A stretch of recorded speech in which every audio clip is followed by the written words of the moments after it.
Selamat siang Indonesia. Anda menyaksikan seputar Bali terkini pukul 11 waktu Indonesia Tengah. Bersama saya, Madis Kedenkarang.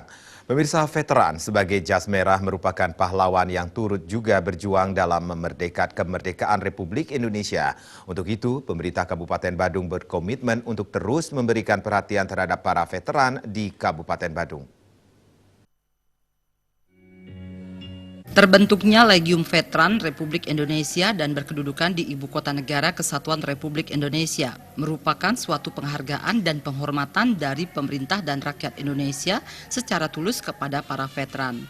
Dalam periode perjuangan dan periode pembelaan kemerdekaan RI, telah berjuang mengangkat senjata membela kemerdekaan dan kebebasan tanah air di bawah panji-panji perjuangan. Bupati Badung Nyoman Giri Prasto menyatakan pihaknya akan terus memberikan perhatian terhadap para veteran di Kabupaten Badung. Veteran sebagai jas merah merupakan pahlawan yang turut juga berjuang. Veteran merupakan tauladan yang patut ditiru. Para veteran memiliki semangat juang dan patriotisme dari warga negara. Pihaknya bertekad akan terus memberikan perhatian kepada para veteran dan menjaga ketahanan NKRI. Veteran ini adalah juga pahlawan bangsa.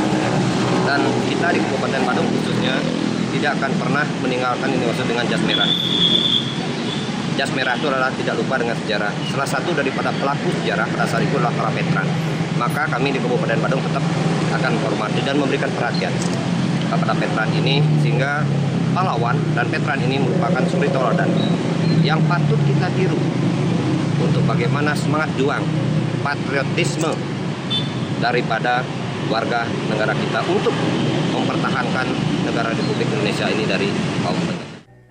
Meski para anggota veteran sebagian besar sudah masuk kategori lanjut usia lansia dan sudah banyak yang meninggal dunia, namun keberadaan mereka masih dibutuhkan baik dalam mengisi kemerdekaan, terlebih dalam mengawal keutuhan Negara Kesatuan Republik Indonesia NKRI.